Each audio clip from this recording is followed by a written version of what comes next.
News screens display alarming global headlines about monsters and catastrophic events, sparking fear and confusion.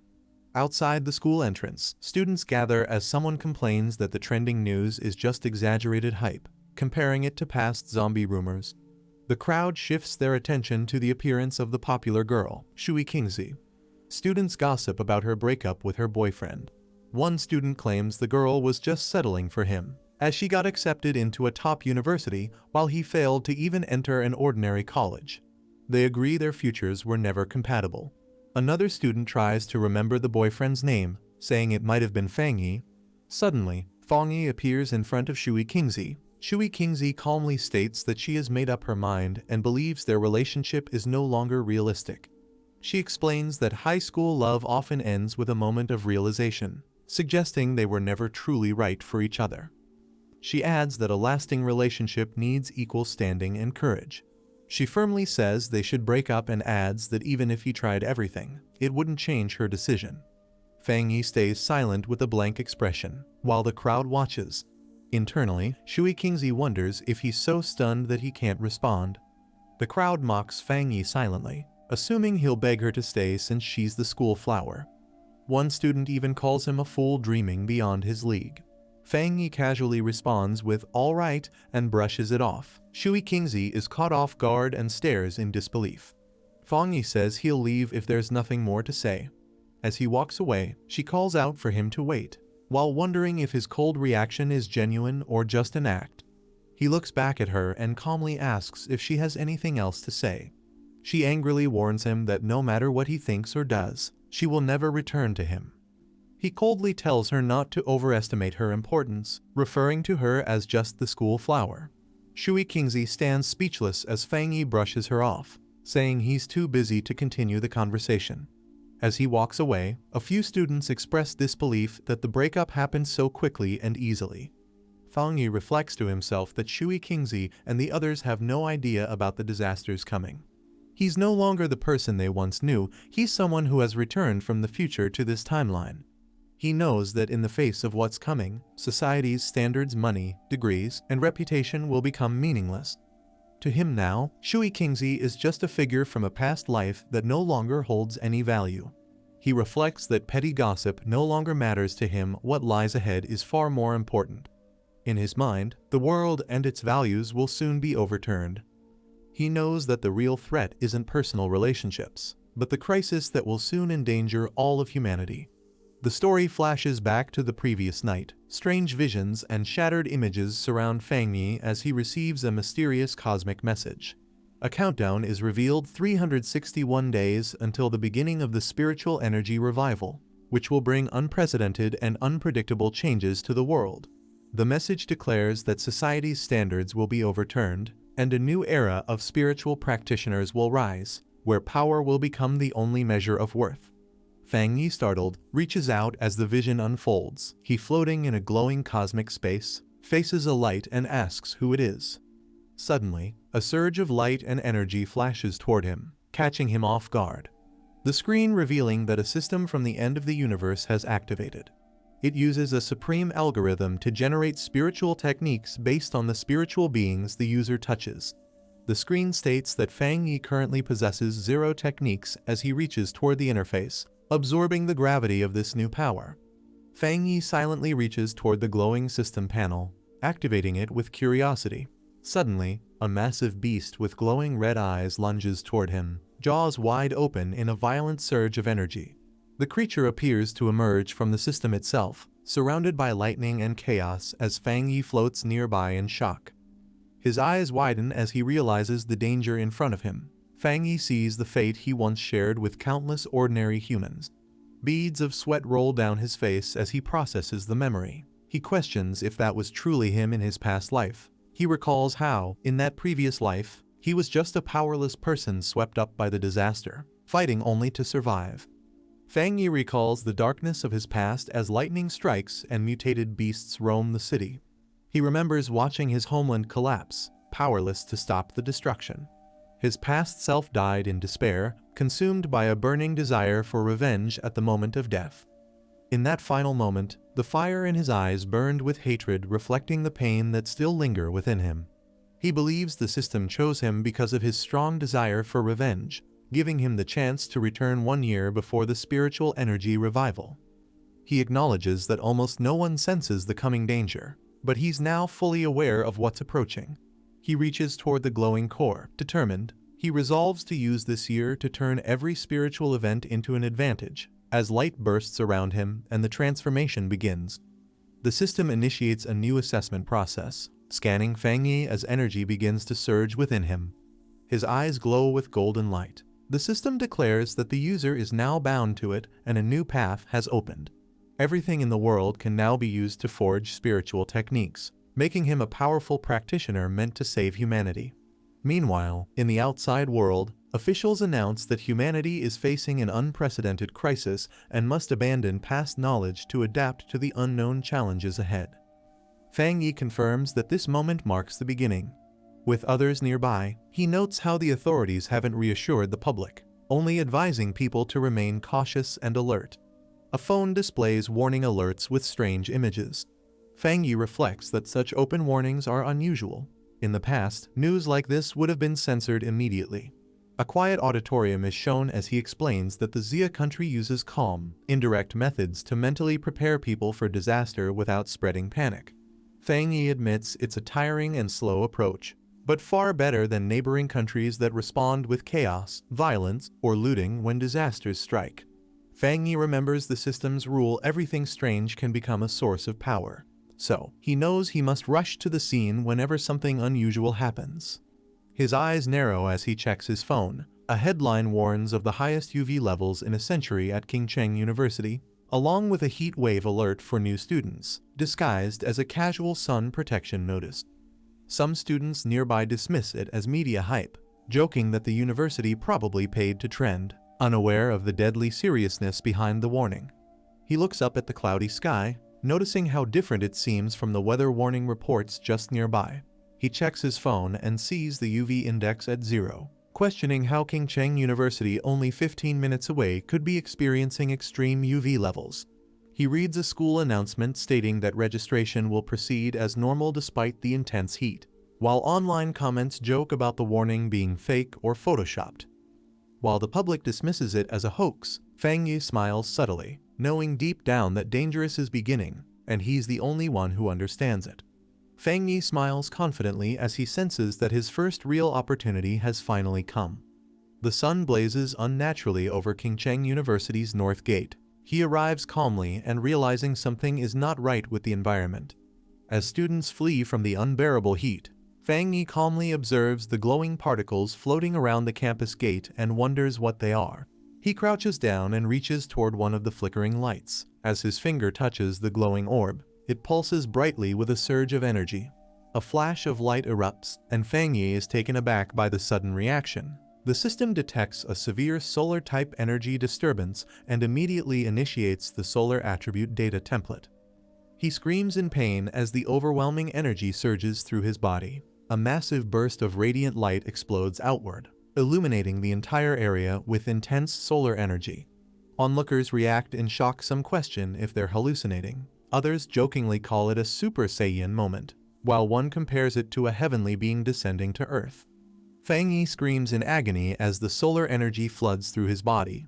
He wonders if the formation is complete, feeling like he's about to die under the strain. Suddenly, the system confirms the formation is complete, and he has obtained the golden sun breathing technique. His transformation is complete. His hair turns white, his eyes glow gold, and his body radiates with powerful solar lightning. At Qingcheng University, the new student welcome day begins under a bright. A crowd forms around the registration area as students line up. One student offers to help a Shui Kingzi carry her luggage. As she draws attention, multiple boys rush over, offering guidance and club flyers, hoping to impress her. Calm, she politely declines with a firm, "Thanks, but no need." A group of students chat excitedly, happy to be in the same city. Shui Kingzi stands beside them, visibly uninterested, thinking they're completely love-struck. Suddenly, a massive explosion of light appears in the distance, drawing everyone's attention and stunning Shui Kingzi. A warning blares through the loudspeakers, advising students to stay away from the north gate due to an incident. With a serious expression, she realizes strange things have been happening everywhere and decides she must investigate it herself.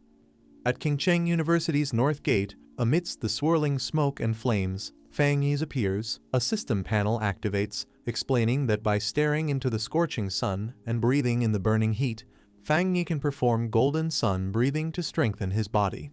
Without prior learning, a new skill is unlocked, and writing points are gained as golden energy continues to surge around his hands.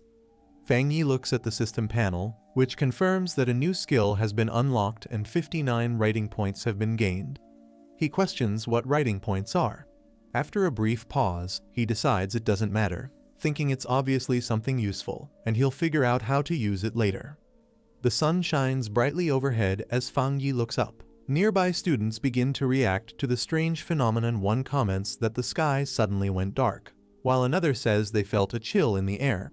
Someone else calls out that a crowd is forming at the North Gate, and Shui Qingzi is seen among them. A large group of people gathers at the campus entrance. The president of Qingcheng University arrives with security and questions why so many people are present despite a warning message being sent out. He orders everyone to check in immediately, warning that those who don't will lose points.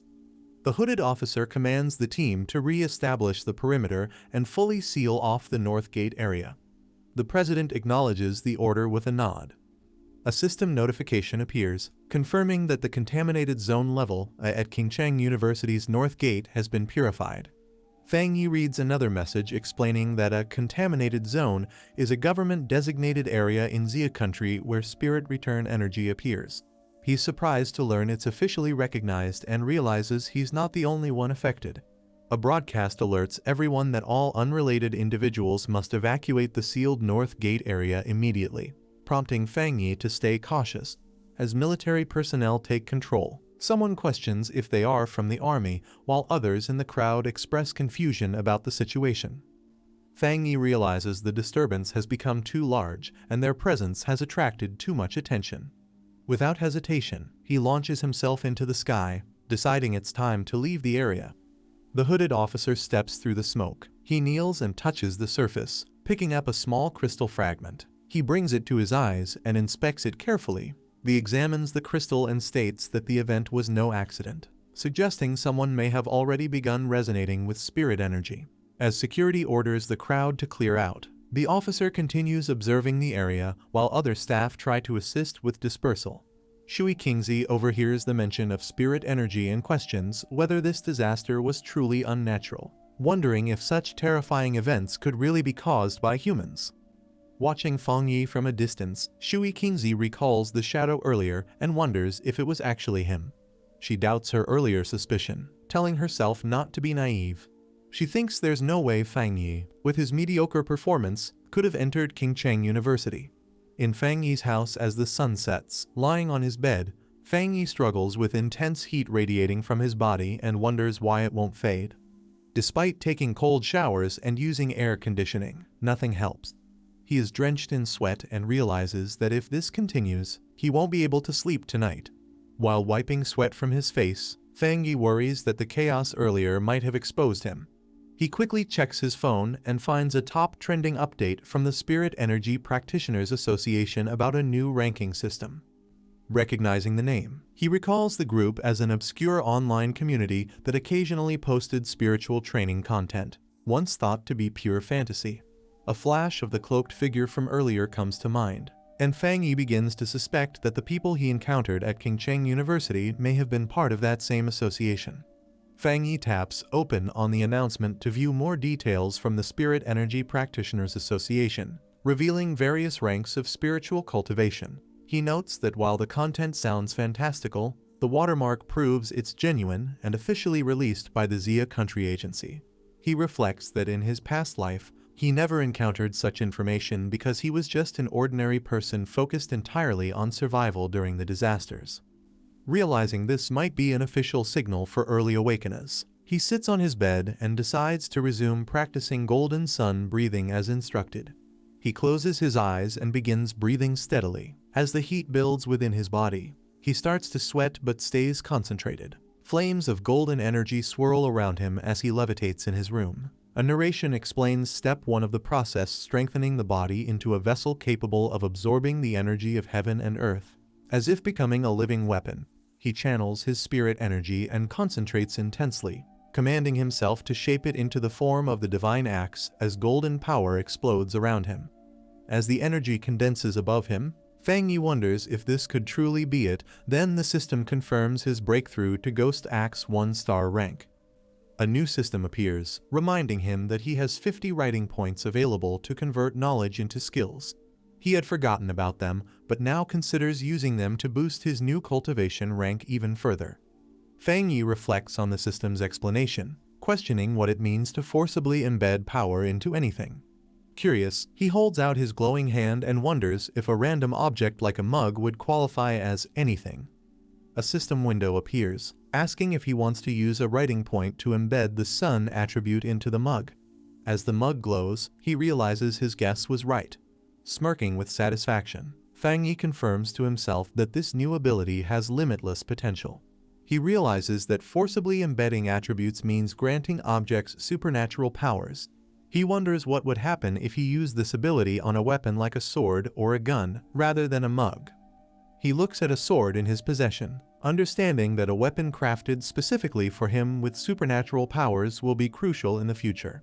Fang Yi stares at the sword in its case, planning to experiment with the system and test its effects before committing to forging a true weapon. Determined, he resolves to fully prepare for the coming threat of mutated beasts. Under the moonlit night, a large mutated beast approaches the building from the forest. The mutated beast crouches in the darkness, watching intently. Inside the room, the sound of coughing echoes repeatedly and moonlight spills through the window onto the bed. Fang Yi lies in bed, sweating and coughing as he shifts slightly and murmurs. Suddenly, he slowly opens his eyes. He sits at the edge of his bed with his feet touching the floor. He walks into the living room and stops, noticing something while moonlight floods the space. He focuses on a sound, thinking that ever since he entered Ghost Axe, his sense of hearing has become sharper than normal, making it easy to hear noises from nearby houses. Still lying on the couch, he continues hearing repeated coughing sounds and realizes something isn't right. Fang Yi peeks out his apartment door and hears coughing echoing from the corridor. He spots a beast with glowing red eyes and black feathers in the hallway and identifies the sound source. It's there. Recognizing it, he realizes the creature is a mutated rabbit beast affected by the mutation. He recalls that even with distant memories from his previous life, seeing this beast again still sends chills through him. Meanwhile, a helicopter with a spotlight approaches the city. A girl with long hair stands on a rooftop under the moonlight, stating that the rabbit who consumed the dark spirit fruit is still on the loose and that its speed is shockingly fast. She instructs to stay updated on any new developments while continuing to eat the lollipop. She leaps across rooftops, swiftly moving through the city. While midair, she suddenly senses something and turns her attention toward it. With force, she kicks off the building and accelerates toward the source. The girl reports that she has detected the beast's dark energy again, and that it fled 20 kilometers away to a residential area. She urges for immediate pursuit to protect the residents. She pushes off a building wall with force. While flipping through the sky, she warns others to be cautious. The beast has consumed a spirit fruit, and although its transformation isn't complete, it may still grow stronger. A man on the street looks up in surprise as a blur of light streaks across the night sky. Inside the Central Channel manga department, a man wonders if he's hallucinating from working too much. Another colleague scolds him, asking if he's done with the manga. He points out that they're on the 65th floor, shocked by what he's seeing outside, a figure leaping in front of the full moon. Meanwhile, the mutated beast charges toward Fang Yi, letting out a roar. Fang Yi's eye lights up with intense golden energy in response. He notes that ever since his breakthrough, his body has improved. He can clearly see the beast's slow movements, and his muscles react fast enough to dodge its attacks. Power gathers in his hand as golden energy crackles around it. He wonders if these terrifying mutated beasts are already appearing this early, as he charges forward with his energy ready to strike. He recalls from his past life that the beast hasn't fully transformed yet, but its current stage boosts its power and madness due to the dark energy. He prepares to strike, determined to stop it before the residents fall victim to its rampage. He grabs the beast firmly, unleashing his power through his glowing hand. A loud crack echoes as he slams the beast down with full force. He pins the beast down and stays focused as golden energy surrounds him. He realizes the beast's weak point is its tail and prepares to strike. He launches himself upward, shattering the ground as the beast is thrown into the air. His eyes glow fiercely as he channels energy into his glowing fist. A powerful golden beam shoots upward, blasting the beast mid-air. The beast screams in pain as it's struck directly by the concentrated energy attack. The mutated beast attempts to absorb a powerful glowing energy ball as it faces Fang Yi. Fang Yi strikes the beast directly with the yang element energy, questioning if it dares absorb it. The intense solar energy floods the beast's body as it begins to lose control. Fang Yi declares that the sun's power is too majestic and that the beast is bringing about its own destruction. A massive explosion erupts from the energy clash. The man in bed reacts to the explosion, wondering if it was thunder. He looks out the window, puzzled, trying to see what caused the noise. Fang Yi lands outside the building surrounded by glowing energy fragments, observing that there's nothing left. He reflects that the creature had acted desperately, as if it was starving and trying to consume all the energy from his body. As golden energy fades from his feet, a red eye rolls near Fang Yi. He stomps the ground firmly, cracking it beneath him. Fang Yi thinks to himself that although the beast used the darkness element, its attacks were wild and reckless. The yang element inside him suppressed its energy, revealing just how desperately hungry it truly was. Fang Yi reflects that if he hadn't awakened, he would have been devoured like the others by the mutated beasts whose hunger had already begun to manifest. He knows that to survive future threats, he must gather more spirit energy techniques. Meanwhile, under the full moon, the girl descends from the sky. She lands forcefully in the forest. She steps forward and questions if the target is truly dead. Kneeling down, she confirms the corpse has been torn apart and decides to begin collecting the remaining dark element energy. As she reaches toward the ground, she suddenly reacts to something unexpected. The girl winces in shock from the heat, pulling her hand back and wondering how intense the temperature is. She realizes the heat is due to a high-level yang energy, one with a pure concentration, similar to what's detected at Qingcheng University, and suspects it's no coincidence.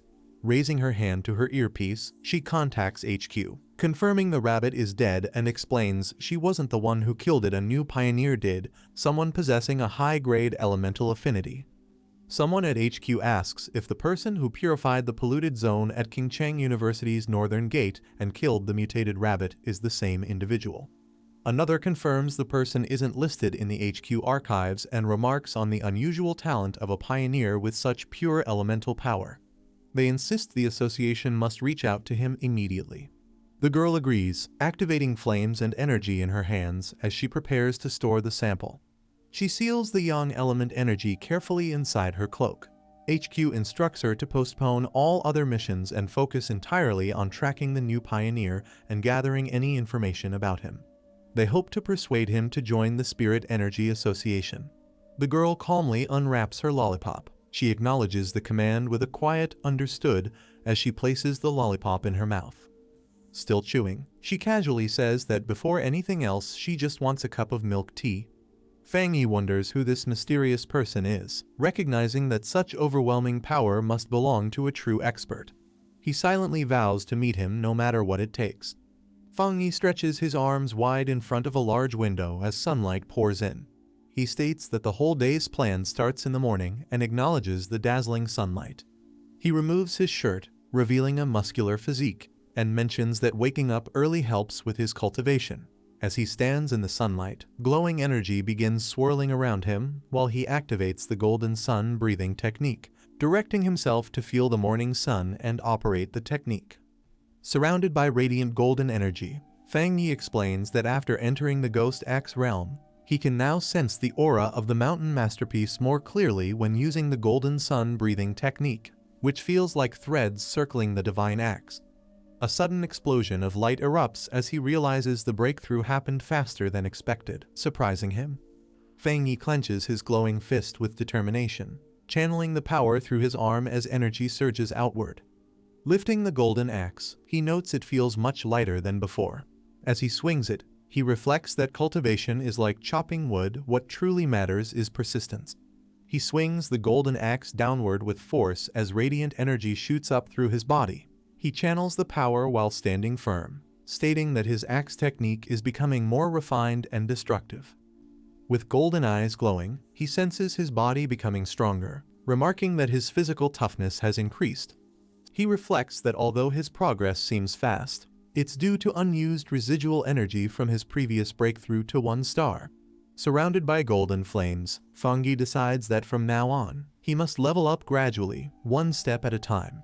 As he glances at a package labeled authentic goods, he notes that the anomalies caused by his cultivation are too flashy and thinks he needs to find a quieter place. At the association office, an older man hears something and reacts with curiosity. Holding a phone, the man detects a solar energy fluctuation and immediately suspects Fang Yi as the source again. In a quiet mountain forest by a stream, Fang Yi sits cross-legged and activates a screen interface in front of him. When prompted to use code points to implant a yang attribute into an item, he confirms with a yes as golden energy wraps around him. He recalls a past attempt where he used a figurine as a weapon. The coding worked, but it couldn't handle the yang attribute's power. Now wielding a new blade, Fang Yi senses that not all props can be turned into weapons. But this one is different. He feels the blade and his body share the same origin and resonate together strongly. The screen confirms that the coding was successful. Surrounded by golden energy, Fang Yi praises the weapon and prepares to test its power with a strong swing. Shocked by the overwhelming force, he exclaims in surprise as a massive burst of light explodes from the weapon. Holding the glowing blade with a confident stance, Fang Yi unleashes a fiery arc of energy in a wide slash. Fang Yi unleashes a massive slash that nearly causes a wildfire, relieved that the situation didn't get worse. Seeing the smoke and destruction, he realizes it was too loud and he's probably already been noticed. He prepares to leave quickly. Meanwhile, the girl rushes toward the scene, frustrated and yelling repeatedly in anger. She complains that she only went to redeem a coupon and buy milk tea, but missed something important, blaming her bad luck on retrograde Mercury. The girl looks surprised and shouts in shock upon realizing something about a hot spring. As she rushes through swirling smoke, she questions what the Buddha statue just did and wonders how to handle the aftermath and where to report it. With teary eyes, she worries about getting scolded by the cleanup department again and complains that ever since they appeared, nothing good has happened. Suddenly, she's caught off guard as something hits her from behind. The girl is shocked and yells in disbelief, realizing that last night the aura was still 1-star ghost axe, but now it has advanced to 2-star and even carries the presence of a spirit weapon. A visual explanation describes spirit weapons as powerful tools infused with attributes, far beyond ordinary weapons. She notes that spirit weapons are extremely rare, with the association only possessing 2. She's confused how someone else could have one, especially since current tech is still incomplete and restricted from public use. After a pause, she nervously laughs it off, saying it must be a mistake on her part. Sitting by the stream, she prepares to cool it down and clean up the aftermath. Walking through the forest, Fang Yi reflects that his weapon has the yang attribute now, but the system never said it was limited to just 1. Remembering the system's words, he notes that many techniques can be coded, and anything in the world can become coding material. He wonders if he can stack multiple attributes onto the same weapon. While checking his phone, Fang Yi receives a message from someone asking if he's a pioneer. The sender reveals they checked his browser history and saw he entered the realm after using a driver post. Fang Yi realizes he forgot to set his privacy settings. The conversation continues with the user saying their group has 3 members trying to connect with other pioneers. Fang Yi responds that he's a newbie too. They ask about his cultivation progress, mention how tough the body tempering divine axe is, and share a rumor about a national team player reaching that realm. Fang Yi replies that it sounds impressive. Fang Yi is surprised to learn that even official military recruits are still only at the Ghost Axe realm. He receives a message from IDUG-72 about a newly formed pollution zone and a suggestion to team up, offering safety and shared loot. Fang Yi is intrigued and questions the new zone. He asks for the location, and IDUG-72 sends a compressed data file titled Dark River Molten Dragon. Fang Yi begins extracting the file. The file explains that the pollution zone originated from a dark river altered by tectonic shifts, now turned into molten layer due to world mutation. Fang Yi notes its yang type attribute matches his and considers it a promising opportunity. Fang Yi sends a message confirming his participation in the team-up. In the Manhwa district, someone asks Old Lai when his friend will arrive. A group stands before a massive sealed entrance, with one member thanking Xiaoya for the detailed map and intel that helped him find the location easily. Another member expresses gratitude for the group's support and reminds everyone that once they're inside, they'll need to watch out for each other. Zhang Xiaoya, a staff member from the Ministry of Culture's Spiritual Energy Cultivation Association, laments that there don't seem to be any standout pioneers to recommend this time. A narration explains that most pioneers don't realize the association is a government agency, and becoming a formal member is extremely difficult, often requiring heavy connections and multiple tests. Zhang Xiaoya sighs, dreading overtime if the group doesn't discover anything.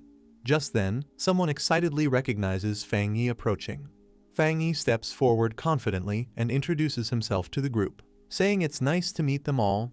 She observes Fang Yi and guesses he's at Ghost Axe Realm 2-star. She finds his strong aura unusual, it's warm and not oppressive. The group stands ready at the cave entrance.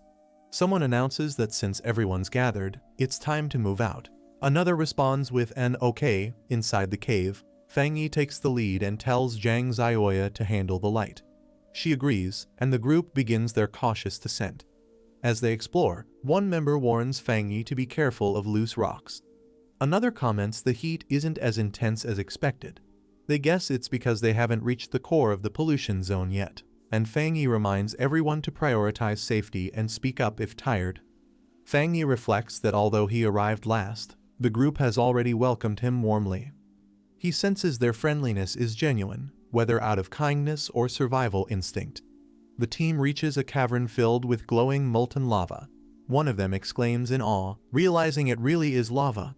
Fang Yi suddenly steps forward toward the lava without hesitation, alarming the group. Zhang Xiaoya warns him not to act recklessly with danger ahead. Ignoring their shouts, Fang Yi plunges a weapon into the lava. The others panic, yelling at him for being reckless and shouting to pull him back immediately. Flames erupt violently from the lava pit as Fang Yi makes contact, shocking the rest of the team. The system detects a world anomaly called Inner Flame and begins analyzing it while activating ultimate computing power to code the phenomenon. The analysis reveals that the Inner Flame has an extremely high internal temperature and explosive traits, making it incredibly destructive. The system then describes the Crimson Flame Blade technique when the blade is drawn. Each strike is surrounded by blazing flames and lightning, unleashing its full might. Fang Yi prepares his hand to activate the technique, surrounded by swirling fire energy. He declares that it perfectly complements his Tang blade and chooses to spend a serial point to embed the Inner Flame attribute into the weapon. The team watches in awe from a distance as Fang Yi rises safely from the lava. They notice his weapon is absorbing the layer's energy and confirm he's unharmed. As flames swirl around his newly enhanced blade, Fang Yi stands confidently. One of the team members praises his discovery, deciding to absorb energy during training too. Fang Yi notes that the spiritual energy has stabilized, and it's time to cultivate. Another teammate raises his arms, excitedly saying he can now absorb energy smoothly. A second person shares the same experience, saying with a bit more training, they'll officially enter the cultivation path. Zhang Xiaoya smiles and assures them not to worry about safety. She's only there to gather intel and will keep watch while they focus on their training. Everyone expresses gratitude to her. Suddenly, Zhang Xiaoya turns toward the cave entrance and notices new figures approaching. She warns the group that more pioneers are coming. A group of aggressive newcomers arrives. The red-haired leader mocks the others, calling them small fries, and declares the area his. Zhang Xiaoya looks back at her cultivating teammates and realizes all three enemies are at 1-star Ghost Axe Realm, concluding they can't risk provoking them. She politely responds that they found the location first and her friends have already started absorbing energy. She offers to share the space if they're willing to cultivate peacefully. The man mocking her strength and yelling at her to get lost. He threatens violence if they don't leave immediately. Zhang Xiaoya silently reflects that in this era of spiritual energy revival, The rule is survival of the fittest and the weak are left behind. Despite that, she reminds herself that as a member of the Xia Countries Association, she can't let this continue and must intervene. Just then, Fang Yi steps forward with a confident "heh," surprising her. Standing tall, Fang Yi confronts the red-haired man, accusing him of only knowing how to bully a girl. The man reacts with shock, shouting "What?" Fang Yi unsheathes his flaming blade and strikes, sending out a powerful shockwave that pushes back the enemies, stunning everyone around. The man shouts for his group to fall back as Fang Yi's flaming attack blasts them into the air, overwhelming their defense. One of Fang Yi's teammates is startled by the sudden energy shockwave and asks what just happened. Fang Yi reflects that the tragedies in this world began because cultivators started worshipping the idea of the strong preying on the weak. But he concludes that such people aren't swayed by words or moral teachings, only power can stop them. Fang Yi unleashes another fiery slash, telling the enemy to get lost as the attack erupts with explosive force. The leader is stunned by the second explosion, panicking and questioning what kind of monster he's facing. Overwhelmed, the enemy group turns and flees in terror as Fang Yi calmly holds his sword. Fang Yi's teammates rush over in excitement, praising his insane power and saying that his sword slash looked incredibly cool. Fang Yi smiles and says the enemies crossed the line, but they've absorbed enough spiritual energy, so it's time to leave. As the group agrees and prepares to exit the spirit zone, they reflect on how destructive Fang Yi's attack could have been if it had fully landed. Watching him walk away, Zhang Xiaoya observes that he's clearly a top-tier pioneer with elite talent and a powerful attribute. Clenching her fist, she firmly decides that this event must be reported to the organization. At the Spiritual Energy Cultivation Association office, a woman reacts to a report and asks if another high-tier attribute pioneer has appeared. Zhang Xiaoya on the other end is shocked to hear the word "another." Caught off guard, the girl nervously denies anything suspicious while secretly confirming she recorded the event and should be contacted for any updates. She ends the call, saving the data, as instructed. Later, excited, she tells her teacher that they've found 2 high-tier pioneers back-to-back, but he dismisses it, saying it's not luck. Anyone with a high-tier attribute now holds value and will soon rise to power. The older man rubs his forehead, frustrated by recent developments, thinking it's all becoming too complicated and he wants to quit. Meanwhile, in town, Fang Yi walks in a hoodie and sword. Girls nearby admire his appearance, thinking he looks like a powerful character, making Fang Yi embarrassed. As he silently continues walking, others around admire him. A caption notes he's pretending to be a cosplayer to avoid attention.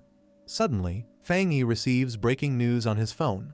The events from cultivation novels are starting to come true. Golden light in the east, a purple aura, and even a dragon sighting.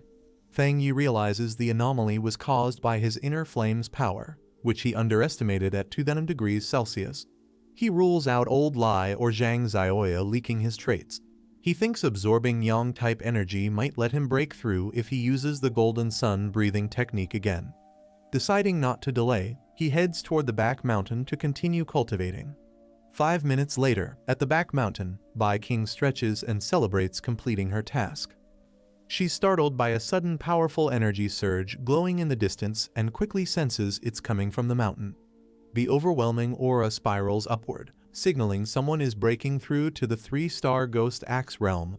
Shocked by the scale of the energy, Bai King realizes this breakthrough is beyond monstrous and questions who could be behind it.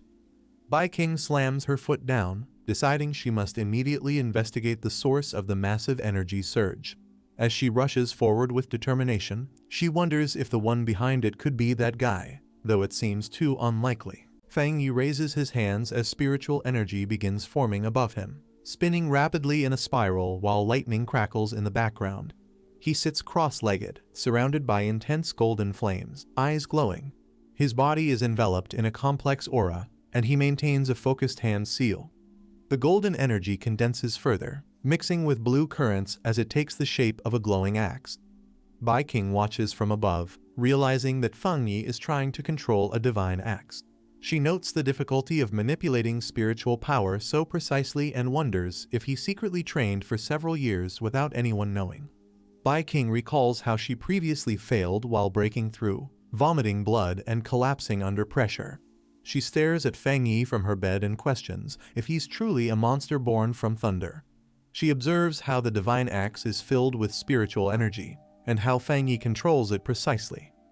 She notes that every movement of the aura looks like it could strike with immense force, and recognizes that someone like him isn't just a genius, he's a being summoned by the heavens. Meanwhile, how most cultivators would rush to finish after forming a core, but Fang Yi maintains sharp focus and sword-like intent. He compares Fang Yi's calm to that of a high-ranking cultivator.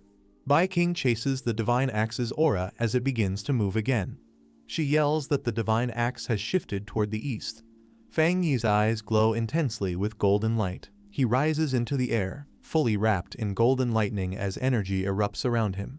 He successfully breaks through to the second star of the Ghost Axe realm. Bai King braces herself amid the crashing energy blasts, breathing heavily while standing within the storm of golden lightning. She is flung back by a massive energy surge as Fang Yi's divine axe unleashes a shockwave, engulfing the area in golden force. Catching her breath, Bai King wonders why she still can't get close even though only 30 seconds have passed. She realizes he may have already detected her presence and worries he might act against her next. Her eyes narrow with sudden realization. Looking up at a large, glowing tree bathed in sunlight, Bai King notes that the divine axe seems to have stopped and hasn't yet fully awakened. Fang Yi hides in the trees and watches Bai King, realizing she's the one who's been investigating him over the past few days. Bai King introduces herself as the captain of a field team from the Spirit Energy Association. She formally extends an invitation to Fang Yi on behalf of the organization. Fang Yi responds calmly, explaining that he's only been following her these past 2 days in hopes of joining the official association. He assures her that his actions weren't meant to leave a bad impression. He adds that while the association hasn't made a public announcement yet, all internal documentation is already formalized. Bai King wonders if he'll misunderstand her actions or think she's been bothering him. She focuses on staying calm. Fang Yi questions Bai King's reasoning. She tries to answer but hesitates, overwhelmed by his directness. She debates whether to be honest, unsure if revealing the truth would make things worse. He explains that he wanted to locate the Spirit Energy Association early to integrate with their system and correct misunderstandings about rogue cultivators, giving both sides more clarity. He acknowledges that despite their differences, they all must face the same threats ahead. Fang Yi admits that if he were her, he wouldn't trust someone like him easily either, and joining an organization without certainty feels like deception. Bai King remains silent, visibly affected by his honesty. Bai King pulls out her ID card and formally introduces herself as Su Mantang, an athlete from the Spirit Energy Association. She enthusiastically holds her badge up high, hoping Fang Yi recognizes her. She asks him to believe her, treating it like proof of her sincerity. Fang Yi examines her and mutters that her name does seem a bit familiar to him. Fang Yi realizes she had better conditions and training, which likely helped her become an elite runner. He acknowledges it explains her speed, but something still bothers him. Fang Yi looks serious, remembering that in his previous life, Su Mantang failed to fulfill her mission and humanity was ultimately wiped out. He recalls the destruction of the world and thinks that now that he's been reborn and granted a system, he must one day join their cause, but the time isn't right yet. Su Mantang smiles and says she really does recognize him, hoping it builds trust. Fang Yi quickly leaps away, telling her he'll consider the offer, leaving behind a trail of wind. Fang Yi reappears behind Su Mantang and tells her to temporarily keep his identity and actions a secret from others. Based on her conduct, he concludes that the Spirit Energy Association likely trusts her more than other scouts. He internally decides to make use of her abilities, believing she can serve his goals well. Su Mantang agrees to cooperate but says the association has already noticed the disturbance from his breakthrough and she must still report it eventually, perhaps in half a year. Fang Yi accepts the condition and calmly agrees. Su Mantang leaps through the forest, frustrated that Fang Yi slipped away again. She complains about always missing her chance and the tiring task of reporting back. She grumbles about cleaning up after others' messes, then tells herself to stop dwelling on it. Since she's already on assignment outside, she might as well finish it properly. Receiving a message through her earpiece, Su Mantang is shocked to hear that an abnormal has reappeared. She quickly asks if it's active again. She recalls the brutal monster pack responsible for past horrors. She vows never to forget them. Dark red creatures with twisted forms crawl through ruined cities, hunting, biting, and killing without reason. They target humans and spread chaos wherever they appear. The creatures are classified as abnormal beings by the Spirit Energy Association. Their actions vary in behavior, with some attacking randomly and others following complex strategies. If they're not eliminated early, they grow stronger by absorbing aura, becoming more destructive and difficult to handle. Lightning strikes violently in the middle of a heavy rainstorm, illuminating tall city buildings. Fang Yi steps into a puddle as rain pours heavily. Emergency warnings flash on electronic screens, announcing that the area has entered a dangerous state and civilians should evacuate immediately. Passers-by comment on how frequent these anomalies have become. Fang Yi looks up. He notes the intense lightning pressure in the atmosphere and realizes that the center of the storm is still moving. Fang Yi climbs a flight of stairs in the rain. He stops before a distant mountain struck by purple lightning and mutters that the signal is coming from there. Without hesitation, he leaps forward into the storm. He lands with speed, sprinting up the slope toward the mountain. He receives a system alert confirming the area ahead is contaminated target location, Jade Peak. Another display identifies Jade Peak as a 545-meter mountain and a notable landmark in the city. Fang Yi approaches through the misty, skeletal forest littered with bones. The system reports that the contamination level is currently unknown. Fang Yi continues forward without hesitation.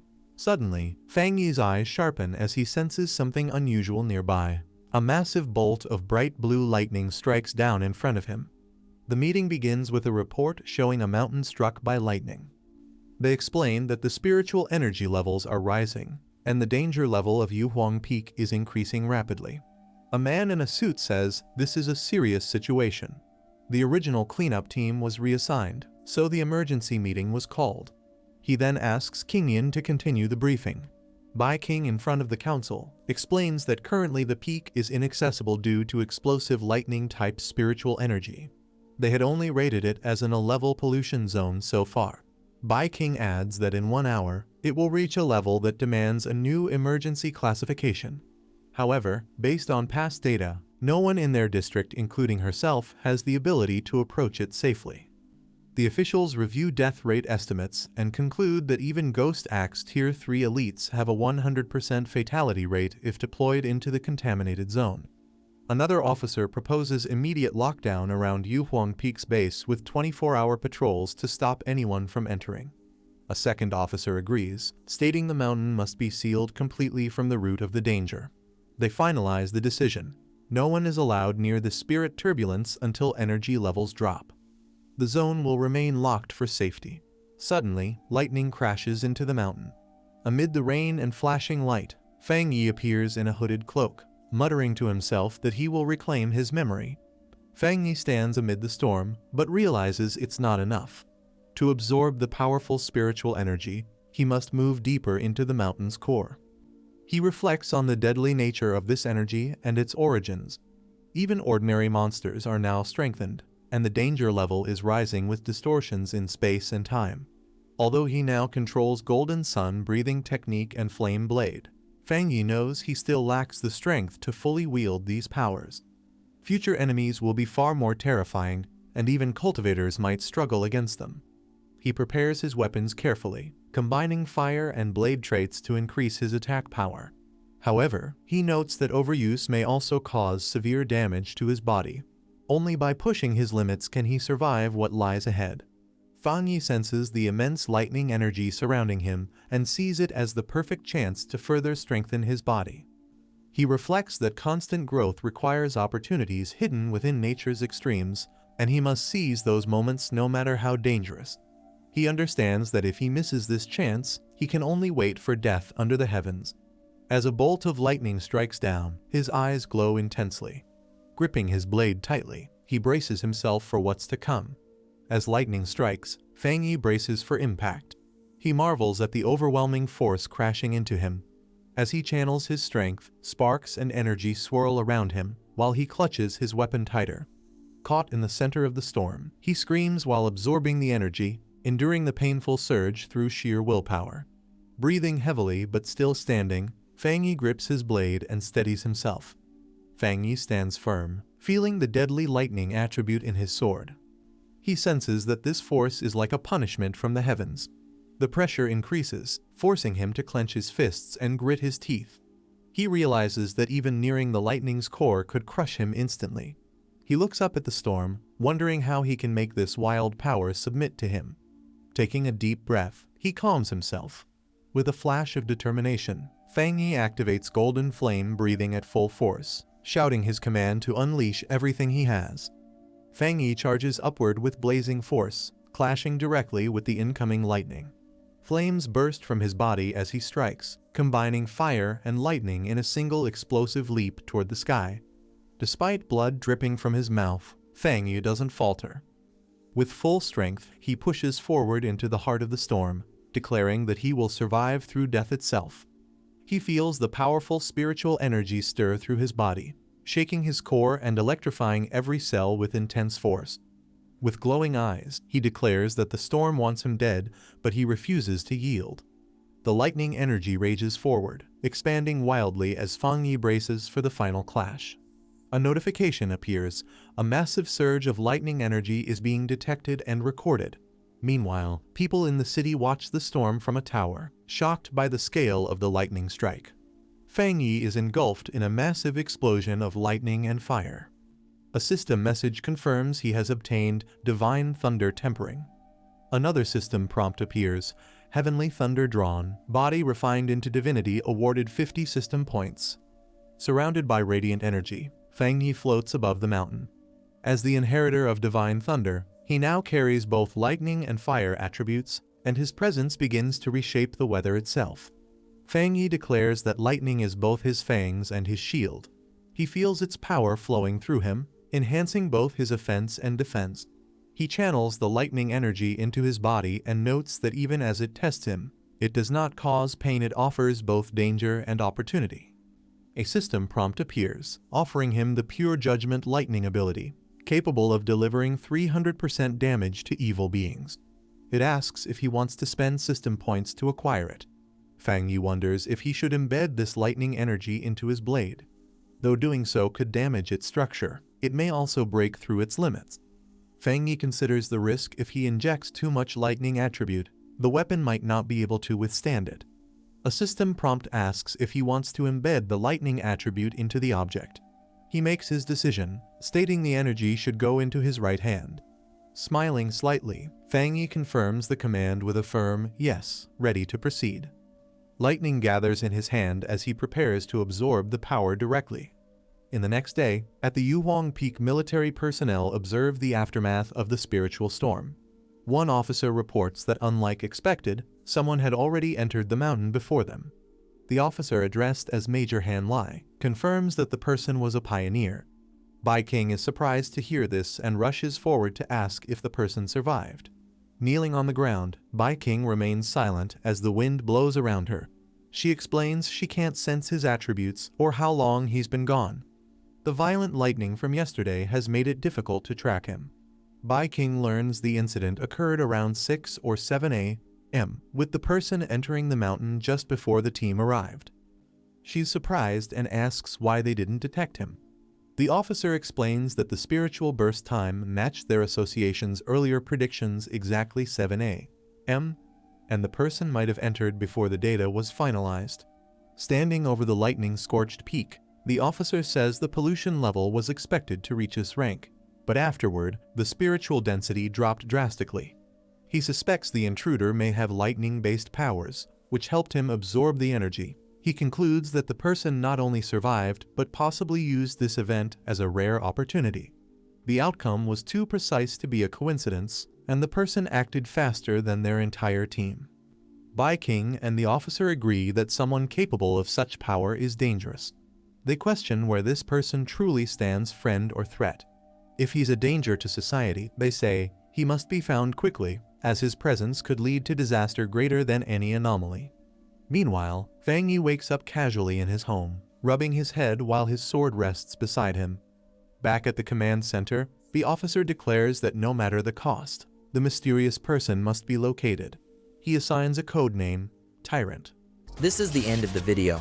If you guys want to see the next part, then don't forget to subscribe and like the video.